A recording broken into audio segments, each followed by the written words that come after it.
Greetings, everybody, on what is another hot summer's day. So what better way to spend a Friday afternoon in the off-season than get the band back together?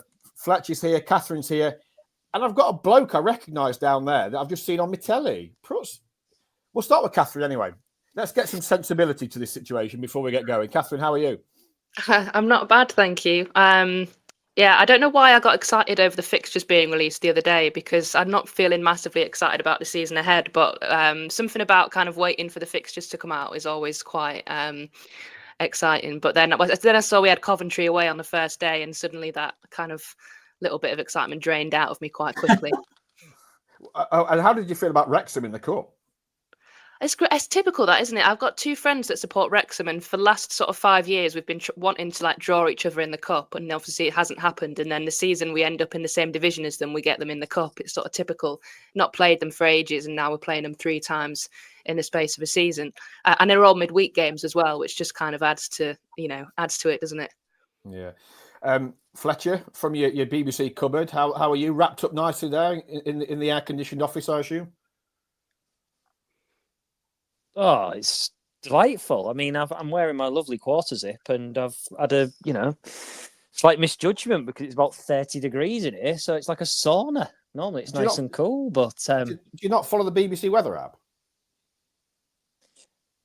No, I like to be rogue. I like to just open a window and have a look outside. Oh, lovely. That was a thrilling start. Prutts, come on, sort us out here. Jesus. Oh, sorry. The first one I've said is an offensive one, so I'm very, very sorry about that. My word, I was nearly followed up. Now, lovely to see everyone. Fletch, you're wearing a jumper. It's summer. What on earth are you doing? Unorthodox, Prutts. That's what it is. Unorthodox and absolutely roasting from the looks of it. You're gonna have to get me up to speed. I don't know what's been going on. I've been hiding under a stone or a rock, whichever one I can fit under, a boulder, probably at this stage of summer. Gee whiz. So yeah, I'm excited to chat and see what the hell the good ship Hull has got going for it going to next. It's great that Kathryn, the way you put that, because there's all that euphoria about staying in the Championship, and then I know what you mean. Fixture comes out, oh, it's Coventry. I get what you mean. But hey, it could have been worse, couldn't it? Could have been worse. It could have been Bristol City at home again, which we seem to get every single season. So, yeah, Coventry away. Well, yeah, there is that. I mean, I think Cardiff have got Peterborough and Port Vale away, so that's a reality check. Yeah, so for those that don't know, there's plenty to talk about. Actually, we've got the fixtures are out. We're out on Thursday. Coventry away, followed by a cup tie away at Wrexham. A bit of a Hollywood America versus Hollywood Turkey clash there. Coventry away on Sky at 12:30 on August the 9th. The first home game against Oxford we expect to be moved because Hull FC play that day. So we are waiting on confirmation of when that gets moved to, would it be Friday or Sunday. So yeah, plenty of transfers to talk about. We know that the club have signed 3 players already. In talks with loads more. I'm sure we'll come on to that. New member of the coaching staff coming in. We're going to start with that actually, because Prutts, Dean Holden is the guy that is being brought in by Sergei Yakirovich to assist him and the rest of the coaching staff. What do you know about Dean? He seems a really highly rated figure in football. He's been out in Turkey since, working at Derryspor for the last few months. They've been relegated. He was offered the manager's job there, but turned it down. And he's coming in, we believe, to Hull City to work with the new manager.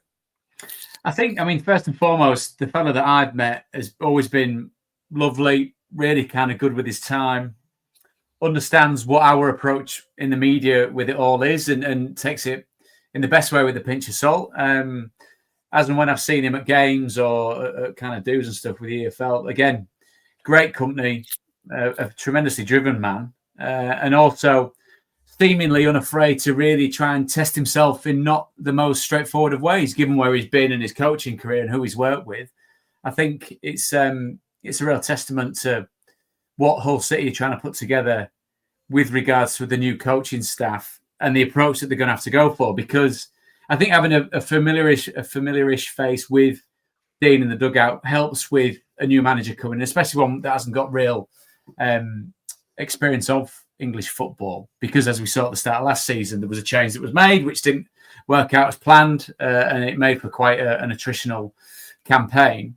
So yeah, as I said, having seen him firsthand and spoken to him firsthand and heard good things about the way he operates, I think it's a really good combination for City to come into this coaching staff with what will be a slightly more cosmopolitan natured playing and coaching staff, and hopefully a harmonious one. Kathryn, what's your thoughts on it and just the managerial picture overall? I think it's a pretty smart appointment. I mean, I was reading, he's done a few interviews recently, hasn't he? I think he's done one with Sky earlier this month, and I think he did one with the Mail a few months ago. And he came across as a pretty charismatic guy. I think we kind of spoke about how it felt like they needed somebody with maybe a bit of background in English football to work alongside Jurkovic. And I think obviously Holden has kind of got that. As Prutts was saying, he's worked with some pretty high profile people. He was with Gerrard in Saudi Arabia for a bit. So I think it's a pretty good move. And, it does kind of still, as we kind of said, it does still kind of scream to me, if the managerial appointment doesn't go well, he's somebody that could then step up in the interim period and, potentially if he did well, take over or whatever. But it'd be interesting to see kind of how he works with Jurkovic. But as I say, I think his appointment makes sense. Pretty good move in my opinion. And Fletch, obviously, a lot of people will be saying, well, why do we need Dean Holden when we've got Andy Dawson, who is a club legend, vastly experienced ex-player, has been around the football club a long time. But I think they obviously Dawes is going to stay. He's going to have a slightly different role in the coaching setup. Do you feel that this is a smart appointment, and having somebody of Holden's caliber? He's really, as Prutts says, he's very well respected. Players seem to really respond to him and like him. And nobody seems to have a bad word to say about him. Yeah, I think that sums it up quite nicely, to be honest, Baz. I think he's got vast experience working in the Football League throughout his career, and he's had a few goes at actually being a manager himself, particularly at Charlton. I remember him at Bristol City as well, when lockdown kicked in and he took the reins of Bristol City for the end of their championship season. So he knows what it's all about, and he knows the league. And obviously people in football who've done it on the pitch, like Steven Gerrard, hold him in high regard. So a well-travelled man, plenty of knowledge, plenty of experience. So smart and sensible, I think, from Hull City. Yeah. In terms of the new manager situation, we expect to hear from him on Monday at the MKM Stadium. I believe he's out in Istanbul this weekend with the owner. Transfers are the key topic there. They'll fly back to England on Sunday night and then meet the media on Monday, along with Jared Dublin, the sporting director. And I think there's going to be a fans Q&A scheduled for later in the evening on Monday. And I think Sir Guy's first proper day will be Tuesday, because that's when his contract ends with Kayserispor on Monday, and he takes over officially on Tuesday. Kathryn, in terms of the new manager, then, what have you made of kind of the transfers so far? Obviously, we've talked about the 3 players coming in. The young Moroccan midfielder, I think it's pronounced Louis, I think it is. Shemi Ajayi from West Brom, and obviously goalkeeper Dylan Phillips, who we expect to be, with respect to him, backup goalkeeper for Ivor Pandor. What have you made of the business so far? Yeah, I mean, Jay is the one that's obviously got a bit more experience and potentially has maybe more chance of playing than the other 2. I've not been kind of blown away so far, but obviously, I know clubs kind of don't always do loads of business early on, and most of it does kind of happen in pre-season. So I'm not kind of hugely concerned right now, but I do think they probably need... they need more bodies in the building, and naturally kind of it feels like the best of those 3, I say best just because in terms of who has the better chance of playing, is assigning kind of, at the other end, at the other end of the pitch where we were stronger. So obviously defensive side, and we know they kind of need more players going forward. And I'm not going to try and pronounce the name of the Moroccan who you'd but because Baz nailed it, Kathryn. don't know. Yeah, we don't know much about him, so it's hard to really kind of judge if he's going to be somebody that can come in and actually stake a claim for a place or not. Yeah, I think we all know that they need more bodies coming in, so I'm hoping that maybe some of the signings further in the window can be potentially a little bit more exciting. Prutts, from a player's point of view, what's it like coming back to pre-season? You've had obviously six weeks off or so doing what you're doing. You're coming back again a bit like last year, a new manager, albeit as Kathryn rightly says, the squad needs work, but they are in a better place 12 months on, because last season they had very few players. At least they've got players. They've got a squad. Yes, they've lost the likes of Gal Hart, they've lost João Pedro, and one or two others. But give us a kind of a player's insight into what it's like coming back into pre-season. There is a sense of there's a bit of excitement. There's a bit of trepidation. I mean, the trepidation comes from knowing what the work is going to be. I saw a few bits on Instagram about players checking back in for testing and stuff, and just that word kind of sent shivers down my spine, because that's when you find out where you're at and whether what you've done to keep ticking over has been enough. And then that it's back to it. It's not. I always found it lovely to have a break, but because you love the job so much, it was always lovely to get back. So that's where they find themselves. You get that nice routine back to your life. As much as we like freedom, there is a real joy that comes with knowing where you're going to be and what you're going to be doing for the best part of the next year. And I think with regards to zoning in and what Hull City have got, it's you've got to come in, you've got to assert yourself in front of a new manager. You've got to make sure you get his attention. Hopefully you're in the good books to start with, and then you maintain that and stay in the good books. And the way you do that is to be malleable and coachable and as fit as you possibly can be, and then do as much as you possibly can to make sure that as and when that first ball is kicked in anger, that you're part of the team. So that's what seems to be the case right now with City. And I don't know, I just think, given what we've seen over the last year and broadly over Ajan's ownership, I think it's safe to say there's never been a dull moment, has there? There's been some real kind of sticky situations, more so of their own making. And hopefully this next appointment is one that pulls City away from that. But I think as much as you're a player going in and hoping to impress the manager, I'm intrigued to see what the manager's approach to it will be. Because as we saw with Tim Bolter, it was very much, he was quite bullish, wasn't he? In a sense of, here I am. Please correct me if I've misremembered what he said about talking about he only watches Champions League football, and this is, what his aspirations like. You've got to pay due respect to the level that City find themselves. And I do believe, given off the back of what we spoke about last season, there is a Hull City that exists in between knocking on the door of the top six and staring down the barrel of the bottom three, I think, which hopefully that's not too negative a point to start with at the start of the season. But again, the survival bid was celebrated, and absolutely rightly so. I'm not one of the fun police that say, oh, you only celebrated staying up. Rubbish. I've celebrated staying up. It's joyous. You know what I mean? Football can repeatedly punch you in the what's-its. So the times when you can actually wonderfully go, we did something, and whether that something was being the fourth worst team in the division depends on your outlook, but they stayed up. Now it's time to build again. The thing is, Prutts, though, and Kathryn as well, it's all relative. And last season was horrific. There was so much went wrong, and it all charted back to what happened last summer.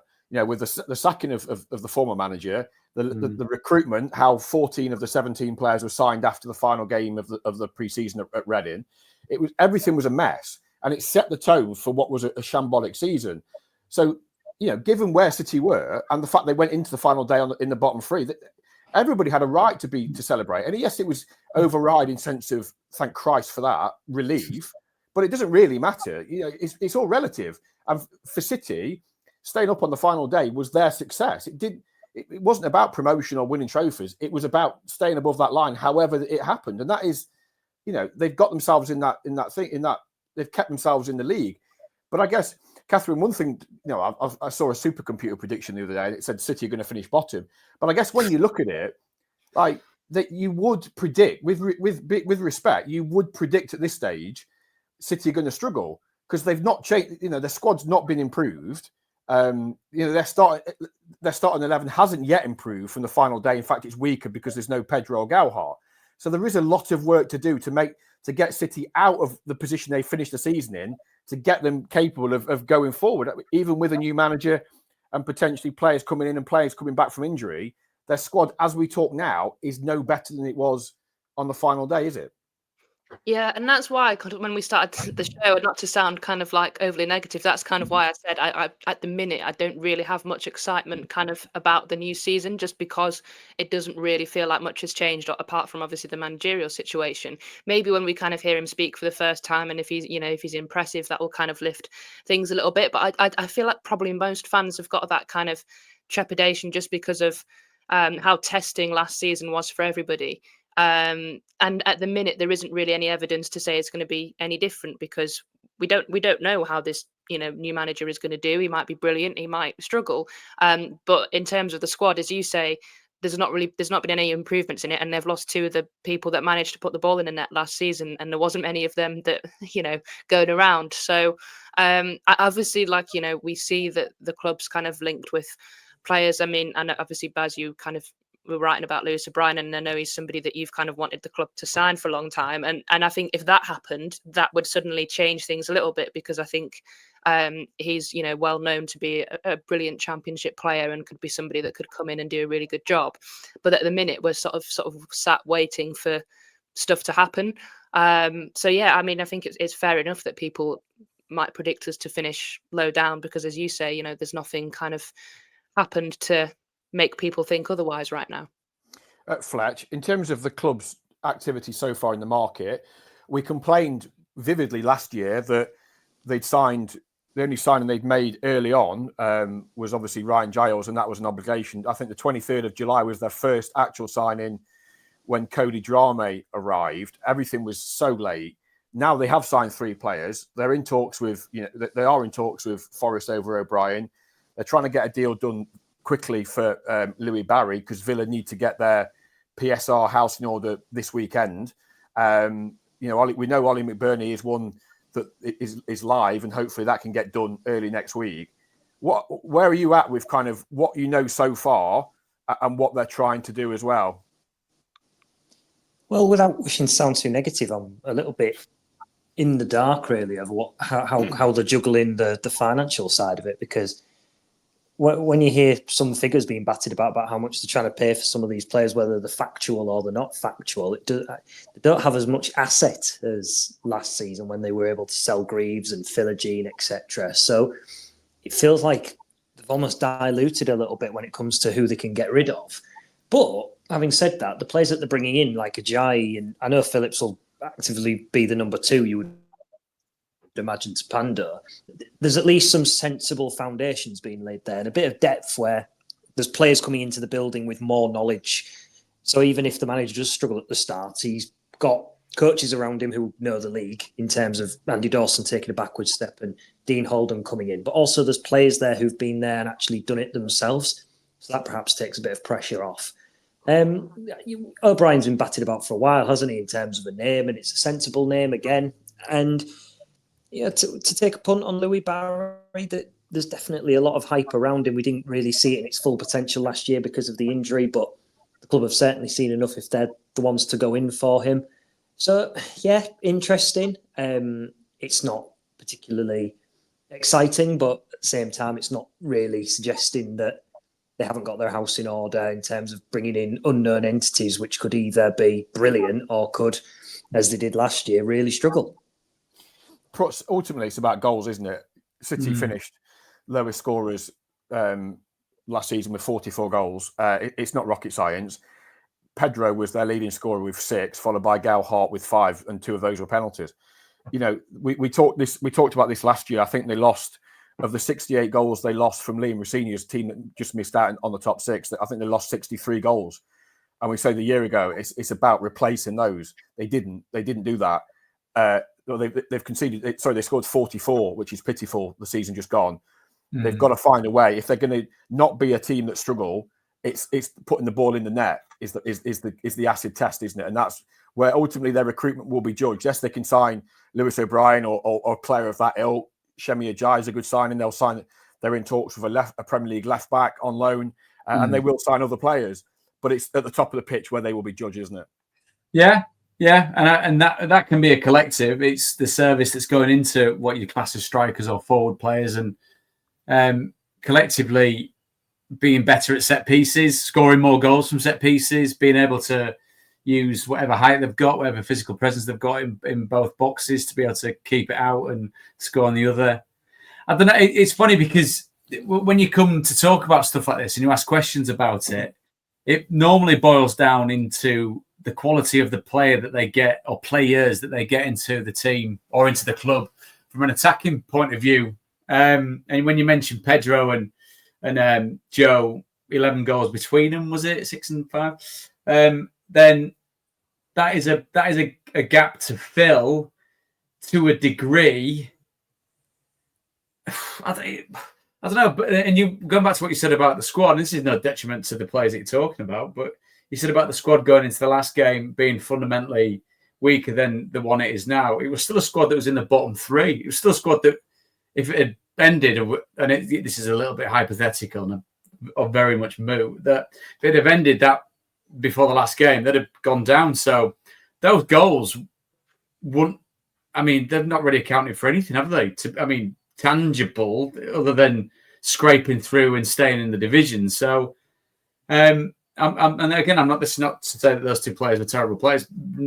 Not saying that at all. But from a consistent striker point of view, to entice one to City, I'd be intrigued to know what the wages were. How this new manager is a selling point, but by definition of the question, not how on earth, but how, because I know absolutely nothing about him.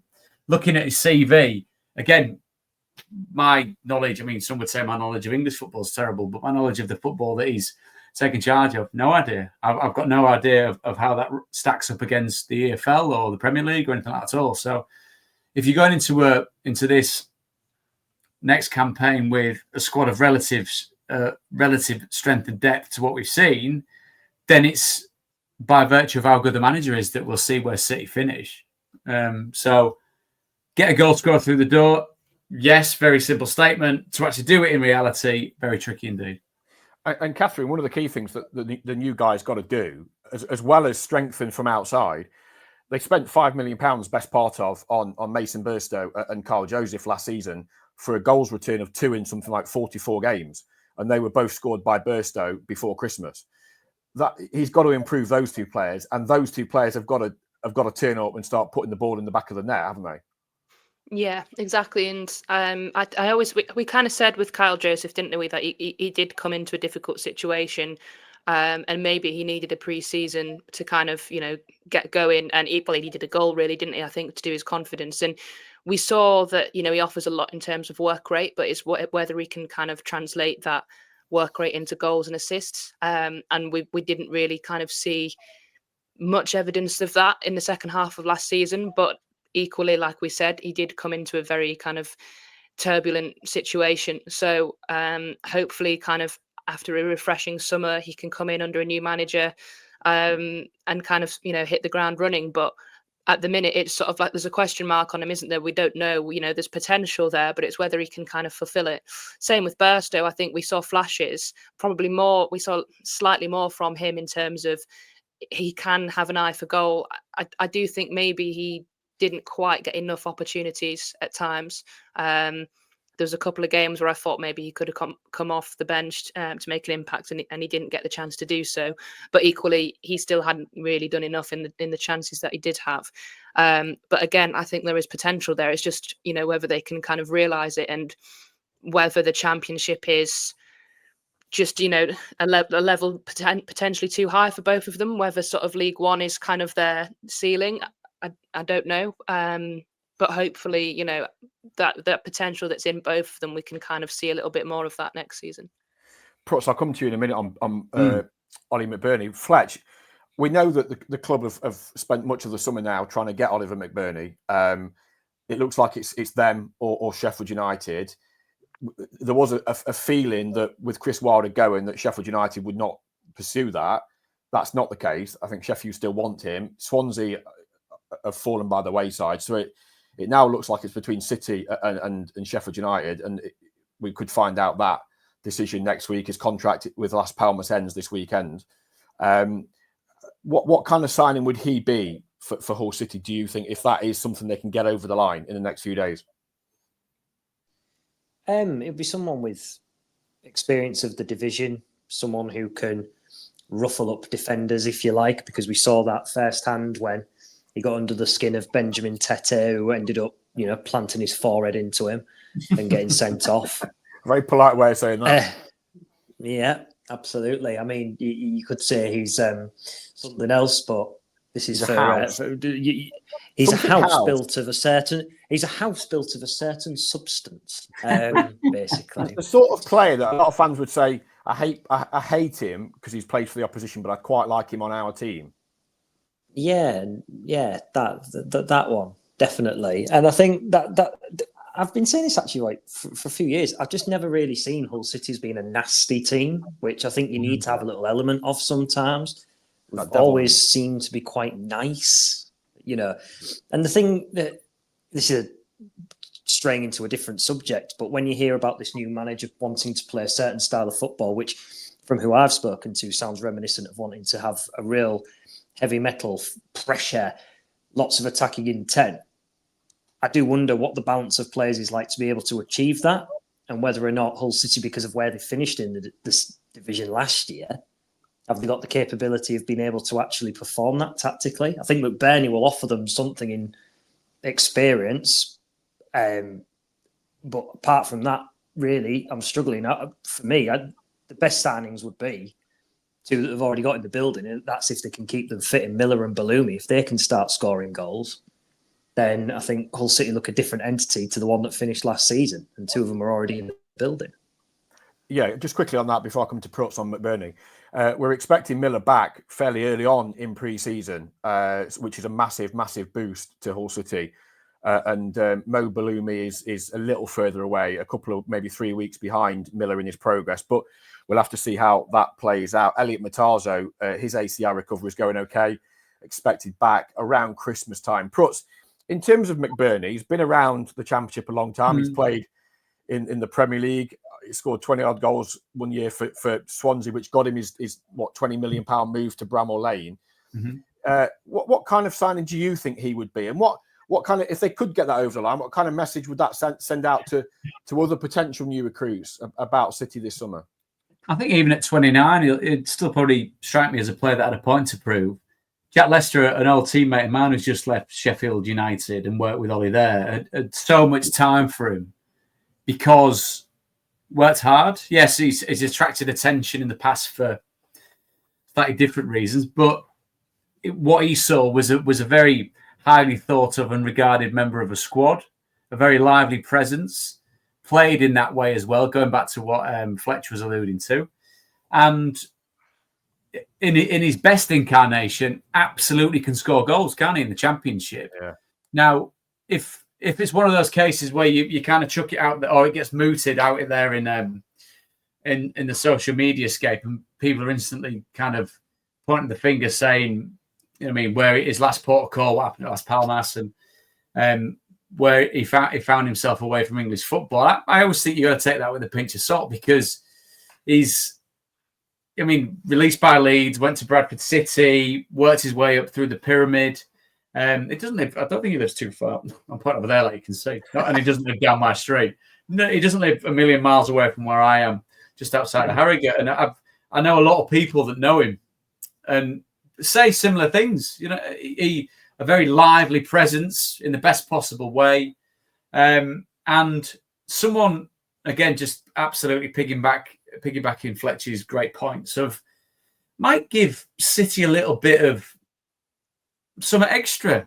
Yes, first and foremost, it's got to be goals. You don't want a character at the top of the pitch who's not scoring goals, because that's worth nothing. But if you can bring a bit of personality to a side that I think has lacked personality. It was a team, this is my first mention of Liam in this, and what we 28 minutes in. It was a team under Liam that reflected the manager. Liam's a very nice man. He's got switch in him, but fundamentally he's a very nice man. So it was a very nice team that played nice football in patterned ways. It then promised to be something different with Tim coming in, and it absolutely wasn't. And there was a real rub between the players and the management, almost kind of alluding to the fact that he was a bit too the other way, which I would say suggested a softness in the side. And there was enough fight in them and enough kind of holistic hope put into them by Ruben that got them over the line. Now something else needs to happen. Now it needs to stand its ground in the Championship, which is exactly what Ollie McBurney's done in the past, hasn't it? And as I said, 29 years old, no spring chicken, but still plenty of life in a player that, from what I hear, works tremendously hard at his game, works tremendously hard at his fitness and his physicality. And you'd think maybe as a bit of an underdog in the Championship, maybe as a bit of a club that might be slightly dismissed by other experts, if you like, in the Championship, wouldn't mind leading the line for Hull City. And if the figures stack up for him, as I said, doesn't live too far from here. It's not a million miles away from Hull. He'd have home comforts. He could get backwards and forwards. He can have a taste of the city and what it brings, and also be able to see his family every night. These are big things for footballers going to new football clubs. I think a lot of it, to me, sounds right, because the other side of it is that uncut kind of gem that you hear getting plucked out of obscurity and hitting the ground running the Championship and scoring 20 goals is, I mean, they're few and far between. There is a relative kind of standard set by Ollie that suggests that if you get him back to that, it'd absolutely be an asset. Kathryn, the owner is obviously, since we last recorded, has left his role at Fenerbahce. We did an interview with him last week where he said that, you know, that role had put an awful lot of pressure on his time, as you'd expect. He's now got a lot more time. We know he's now heavily involved in transfer deals. He's speaking directly to Forest over O'Brien and Villa over Louis Barry. How key do you think having, kind of as he was a couple of years ago with Philogene and Carvalho and players like that, having the owners, you know, direct involvement will play this summer?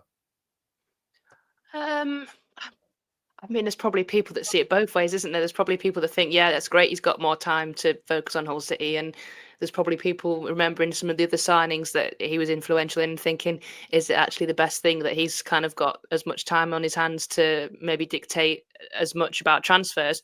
But I think you can't complain too much, because you want an owner that is invested in the football club and that kind of cares about its development. And, you know, I don't think anyone could say that, you know, the Hull City owner doesn't care. I think it's very obvious that he does. And, you know, hopefully you hope he's being guided by people as well, because as much as he's very, very passionate, and I'm sure he does know a lot about, you know, the football fields in Turkey and different things like that. You know, he's hired people like Jared Dublin, like Martin Hodge, for a reason, to kind of play a role in these types of things. And hopefully, you know, they've got a large say in things as well. And it's kind of a collaborative process, because I do think sometimes when football owners have loads of control on transfers, it doesn't always end well. So hopefully it's kind of more of a collaborative thing. But in terms of him kind of being more present, I know he got a bit of criticism last season for kind of not being around as much. So, you know, that can't really be thrown at him this season. But yeah, like I say, as long as there's not another Dojan cynic kind of turning up, and, you know, as much as I'm sure he was a very nice man, just obviously didn't work for multiple reasons. Hopefully kind of Jared Dublin has a pretty big say in what's going on as well. I think as well, Kathryn, just sorry to put in, Baz, that it sometimes seems to me that owners are damned if they do and damned if they don't. I think it's been well documented, the commitment financially that Ajan's made to the club and consistently makes to the. We're talking about wanting to sign players, aren't we? And the wages that go with that. Yet the running costs, as we know and as you've reported, Baz, they're eye-watering out there. So we are looking at a man that, going back to that word invested that Kathryn used, and a know for a fact that you've meant it in several different ways, in the sense of actually being there and giving a flying whatever about Hull City, which he generally does, but also literally putting money into the football club. I think there might have been the odd one or two misstep. And this is me not letting him off the hook at all with any of the situation that City find themselves in. But there's a lot of very, very good things that have just been done with regards to the financial side of the football club. So I think it's, whether he's there every single week to get the good, the bad, and the ugly of whatever the fans want to say to him, whether he's there because he's got other business interests as well, which we don't know how they inform Hull City within what he owns and what he runs and all that type of stuff, do we? I'm sure if he'd be there, if he could be there with bells on every single game, home and away, he probably would be. But there's a man in there that's extremely busy, and it seemingly feels like Hull City's right at the top of his agenda. But there's the umbrella that he's working on and underneath must be pretty huge. So I'm not saying for 1 second, Hull City fans listening to this, that you go, oh great, well at least he's not, I don't know, whoever's running Sheffield Wednesday, or at least he's not whoever's running another football club that looks like it's hitting the rocks, and that he should be happy with where City find themselves. But yes, there have been missteps, but there is a certain tranche of what he does, which is to be absolutely commended and admired, I think. Fletch, Louis Barry. So that, obviously we know that there was a lot of noise around Louis Barry in January. He came, didn't work out, got injured, and then we thought he was coming back and he got injured again. City obviously trying to do a deal with Villa. It would be permanent, and he would be their player, as opposed to trying to bring somebody else in on loan for a year who you then lose and have got to replace. How would you feel if that deal was done and Louis Barry was brought here on a permanent basis? I think it'd be an exciting deal, but it's one really where, because of his injury last year, he's untested in the Championship to a certain degree. Okay, he was very good for Stockport County on their rise through the divisions, but he's coming in to be competitive, obviously, with Miller and Bellumi as well. So you've got three really strong wingers there, which are going to be able to have an influence, and Barry can play up front or as well if needed. So he will be an exciting signing. I'm interested to know why Villa are interested in getting rid of him now on a permanent. They're not going to prolong him. I know you mentioned about PSRs, but how big a fee is he commanding? And for me, if they're putting all their eggs in one basket over Louis Barry in terms of a fee, can that be spread to get a couple of players at half his value? I'm not too sure, really. It feels like it feels like, from a financial point of view, quite a strong choice to be going for Louis Barry as one of the number one targets. I don't think it would be huge, the fee. I think it would probably be less than what they paid for Abu Kamara, and that was £4 million over. So I don't think it would be it's still significant for Hull City if it was done. And no doubt that Villa will have their own clauses. We know about the buyback they put into Jadon. I'm not sure they would do the same here. We'll have to wait and see. I mean, it's not a done deal yet, and they have got other options, but they are looking at it. And because Villa need to free up, and it would be classed as pure profit for Villa as well. There's one or two players that Villa are trying to get rid of before the 30th, and Barry, I believe, is one of those. So look, it would be a financial outlay for City, but he would be their player, and at 22, he still has a ceiling, doesn't he? A fairly high ceiling, as you rightly point out. He is still untested at this level. What about Mikey Moore? That was a name that I've seen batted about. No truth in that, I'm told. No, because if it had been truth, to put all you to go for a 17, 18-year-old striker, and that would have set some alarm bells, because that comes across as ageist. But then if you're thinking that he's going to be an elite player and he needs the potential, then surely Tottenham would be playing him anyway, or he'd be getting more minutes off the bench or whatever, and they'd maybe revere him highly, is the point I'm trying to make. But yeah, on Barry, it is what it is. I'm not really sure how to think of it, really. If he's the reason I mentioned the idea about Villa and PSR is and the fee is, if they're trying to balance their books, it depends how much they need to shift, which is why I think in some regard that could the money be spent wiser. I'm really not too sure. I haven't got the calculator, I'm afraid. Prutts, Kathryn, I'll come to you after Prutts. Prutts, on Louis Barry, Would that be a sound investment for the football club, do you think? And a player that has got the capability if he's fit and gets a full pre-season, that can make a difference next season? Yeah, I mean, yeah. Again, I never want to kind of write off a player, especially a younger player that's kind of shown real glimpses of ability. And again, another one that I heard very good reports of with regards to his approach to his profession. It's any form of transfer is a punt, isn't it? It's a gamble, and you've got to tick so many boxes to get the best out of these players. First and foremost, is the player willing to come? Seemingly, what he's seen before. I mean, it might be slightly different now. There's a different management structure and maybe a few of the different teammates. That might be a different thing for Louis to think about. And given his experience of being at big football clubs, I'd like to think that would fit well into what City want to get from him, to be a reliable, creative member of the side. And from a money point of view, again, going back to what we said about Ajen and how deep his pockets are or what he's prepared to spend, then it's something that needs to be rightly costed properly. But again, the player that I saw that was, as Fletch mentioned about being so good for Stockport, was one that if he could transport that to a higher division, which is the next real task for Louis Barry, would undoubtedly be an asset for City, and keep him fit, getting game time under his belt as a younger player. All of it would be mutually beneficial. Kathryn? Yeah, I think I agree. Again, it's you're taking a bit of a gamble because, you know, as Fletch was saying, he's unproven really in the Championship. But I think there's, you know, people have clearly seen enough in him for him to get to where he is, you know, currently. And I don't think we can be massively fussy, if that makes sense, in terms of like the options that are out there and players that would want to come to currently. And if he wants to come, I don't think we can really turn our nose up, if that makes sense, because he is a young player that a lot of other clubs wanted on loan in January. We managed to get him, and it was just unfortunate that the injury kind of came at, you know, a time where it looked like he was having a bit of a good spell against Sunderland.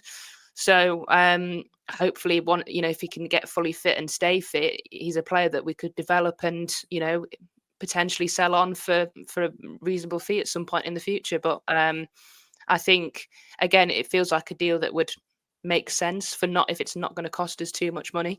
And I think it's a player that fans would kind of look at as like being a little bit more exciting than you know, the ones that we've probably seen so far, without sounding disrespectful to them.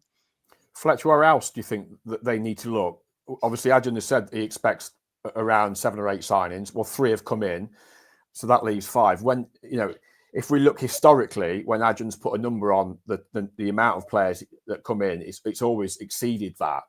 And obviously, that could depend. It's a fluid. It's not we're going to sign 8 players and that's it. And if it's only 7 people moaning, if it's 9 people are going, well, that's too many. It could depend on players going out. We know that Matty Jacob is wanted. We know that Stephen Alzate is wanted. We know that Gustavo Puerta is wanted. And there are, you know, Ryan Giles is probably going to move. There are other players. There's, you know, probably 7 or 8 players that are going to report back for pre-season training on Monday that might not be here come start of the season, or certainly at the end of the window. I mean, Abdoush Omer is another one. We're not expecting him to report back. It looks like he's going to Antalyaspor, as we said a few days ago. What forget numbers necessarily. What exactly are you looking at? Do you think they've got to do that? Striker obviously is the burning one, isn't it? Yeah, I think striker is the clear and obvious one. The thing that I've been thinking about, I guess, during last season and over the summer really is, as you say, it's not necessarily about putting a number on how many they need. I just want to see some clear identity, what the structure of the squad looks like. I want to know what that best 11 is going to be, in the sense of we know if everyone's fit, that's the 11 that's going to play, and in what combination. Do you then have an understudy underneath, or someone who can then rival and bring out the best in training? And then just so then there's some continuity, because I think at times last year we saw a lot of chopping and changing, which wouldn't have helped things. Strikers, definitely. If it's a 4-2-3-1 that we're going to see, I think it'd be interesting to see what a new number 10 could bring to the side, really, and freshen up that area to, you know, generate relationships with those who are going to play out wide and whoever's going to play up front. Midfielders, they've got an excellent quantity. We just need to maybe unravel who is in the pecking order and where they are, so everyone knows what side of the, side of the page they're on. The centre backs is an interesting one because, again, it feels like that feels again like an area where everyone is so close to each other in terms of ability. The only thing splitting them is a little bit of experience. But if I was someone to pick a player out like Sean McLaughlin, having seen Ajayi come in, you've got Jones, you've got Hughes, you've got Egan. He's been someone who's never really been the number one choice, and I would expect him to possibly go out unless he suddenly becomes the new Messiah at left back. And I love Sean. I'm not trying to single him out, but I know full well that he's never really been the top choice of any manager at Hull City, which is a real shame. From the nice lad tick, definitely, but he's definitely going to be wanting to be, saying to somebody, "Come on, I've been the most patient player at Hull City, barring a number 2 goalkeeper for some years," and I think he's either got to be trusted or he's probably going to want to move on. I think, without putting words in his mouth.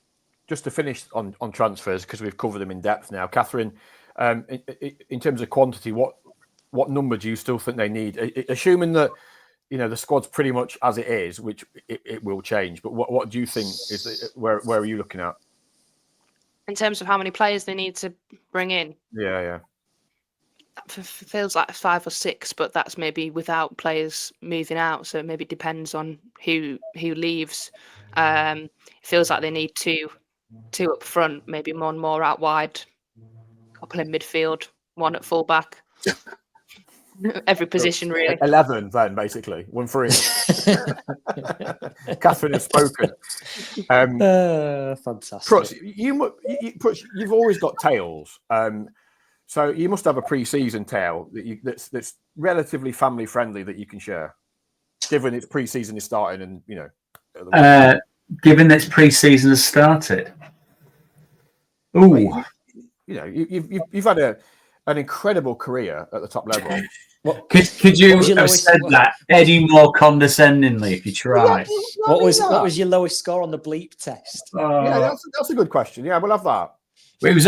I mean, contrary to what you two are both horrendously insinuating, my fitness was something that I prided myself on. So I always made sure that I could do. I mean, if you can't pass, you need to be able to run around, and I could always run around. So I always made sure that was the case. You always had to. In that, you had to wait for the big lads and the goalies to drop out before anyone had an inkling of thinking about dropping out. I think, look, I was going, come on, geez. And then slowly but surely they do that. I remember doing a bleep test with a very young Gareth Bale at Southampton, who subsequently wiped the floor with me. I mean, he was very fit, to put it kind of conservatively. Did all right, didn't he? Yeah, I lost touch with him after I left, so I don't know what happened with him. You must have done something like. He's buying Cardiff, I think. Nothing else. Playing golf just owns Wales as an entity. But we had good trips and bad trips. And when I was at Forest back in this would have been in 90. My word, in 2000, we went to Miami and stayed a block back from South Beach, which I'd have been 18, 19 at the time. There's another couple of young lads you can't, obviously 21. If you're under 21, you've got no chance of going out in America. But we went over there, and to say it was, the conditions were a joke. It was about 90 degrees with the type of humidity that a lad from East Yorkshire just cannot deal with. The lads were out all the time on South Beach because obviously we're flying to one of the party capitals of the world. Can you all stay in and get to bed early? No, they were out all the time. So it was a shambles, really. It was great to have a little explore of the world. And then went to other places such as St Andrews with Gordon Strachan, who took great delight in running us up and down sand dunes on the golf course, which was just hideous.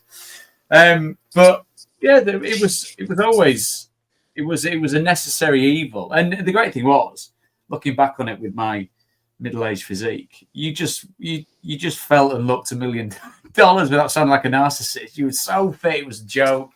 You were there, ready and raring to go, as and when you were called upon, and it all seems like such a long time ago now. So as I said, when I saw them all kind of checking back in, and there is a part of it that goes, "Oh, I used to do that," and the other part of it is, "Thank God I don't." Brilliant. I've got lots of dirty ones, but I can't talk about them. We'll do was that. That the same era as when?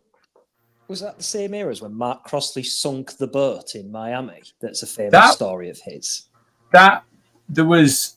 I heard Norm's story in that. That'd have been on another inferior podcast with a load of Northerners on. What's called. But I think that was when I think they'd gone there the year that they went up under Dave Bassett, which I joined that summer. So as a YT, and they got relegated. Nothing to do with me because I wasn't playing. But yeah, that was then. And then they presumably returned to the scene of the crime 3 years later, which is insane considering the how kind of hyped up American police can be. So I don't know whether anyone was waiting for them. That mob did several other things on that same trip, which again would not pass muster on any PG related podcast nowadays.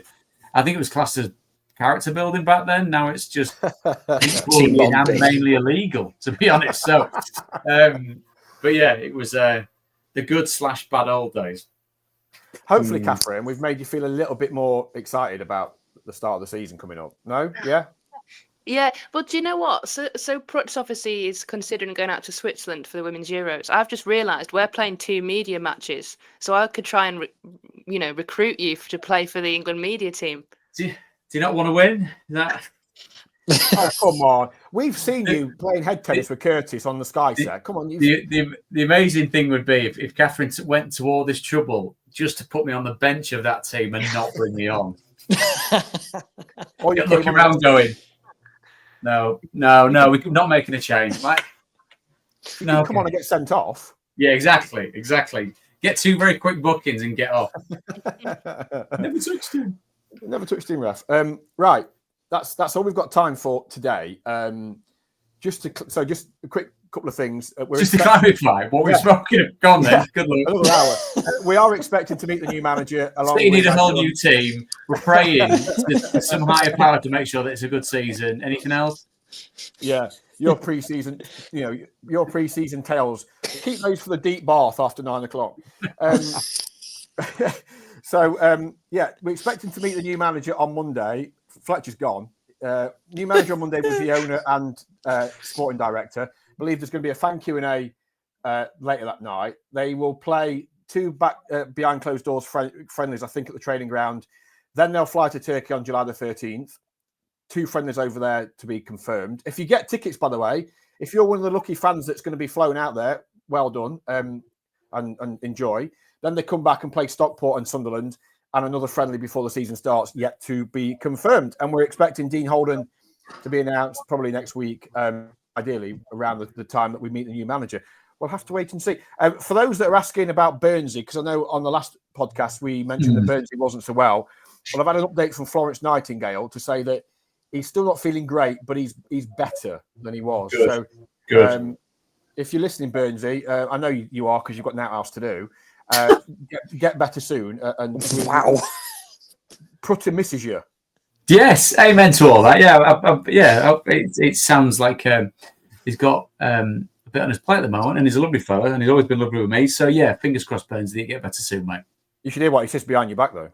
I mean, I respect him more for actually doing it that way, to be really honest. Right. So we will speak to you on Monday. Have a great weekend. Enjoy the rather clement weather. Kathryn, a pleasure, and enjoy the women's Euros. As we say, Switzerland's a beautiful country. Just shame it's so expensive. Yeah, but I live in London, so I'm used to it now. Fletch, from your back door cupboard. Cheers, mate. And just for the record, my dad's entered the draw for the Tigers trip. So if he does win, it's not a fix, everybody. My dad just is a City fan and he wants to go to Turkey on holiday. Is he nicer than you? Because if he is, I might go out for a kebab with him in Istanbul. He talks more sense than me, but then again, that's not very difficult, is it? I teed you up there, to be fair. And Prutts, lovely to see your face again after all your holiday snaps that you were sending me.